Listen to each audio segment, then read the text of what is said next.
Depuis ce vendredi 24 juillet, deux montagnes d'immondices se trouvant tout près du pont sur la rivière Nyabagere séparant Cibitoke et Ngagala brûlent. Les habitants de Cibitoke se disent désemparés. La fumée provenant de ces déchets en putréfaction est insupportable. Ils craignent pour leur santé. Clarisse Chaka et Fabrice Nzohabonai. Sur l'avenue Cagnoni, au niveau du pont sur la rivière Nyabagere, séparant les zones Ngagara et Cibitoke, deux montagnes d'immondices dégagent une fumée suffocante.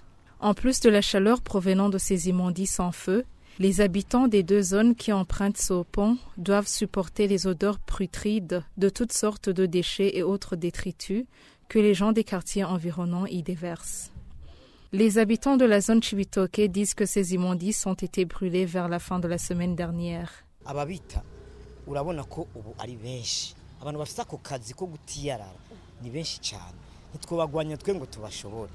Ceux qui vivent de la collecte des déchets ménagers sont devenus nombreux. Certains sont attrapés et nous les faisons retourner chez eux, d'autres résistent. D'autres les déposent pendant la nuit. Je me dis que la fumée est mauvaise pour les yeux et le nez. En dessous de ces immondices qui brûlent depuis 3 jours, se trouve un gros tuyau d'eau de la Régie des eaux et des câbles de l'ONATEL, l'Office national de télécommunications.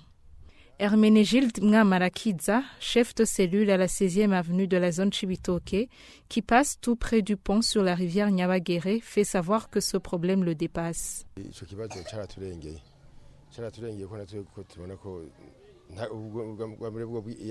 Ce problème nous dépasse. Premièrement, il y a eu des sociétés qui se chargeaient de ramasser les poubelles dans le ménage.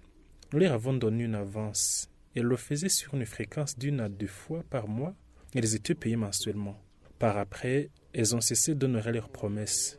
Il y a eu plus d'ordures dans nos maisons. Les gens paient des personnes qui viennent les ramasser à titre individuel.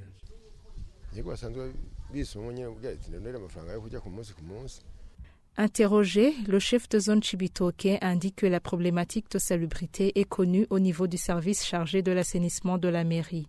Iwachu a contacté le maire de la ville de Bujumbura en vain. C'est sur ce reportage que nous vous disons à demain. Merci pour votre attention. Bonne soirée à tous.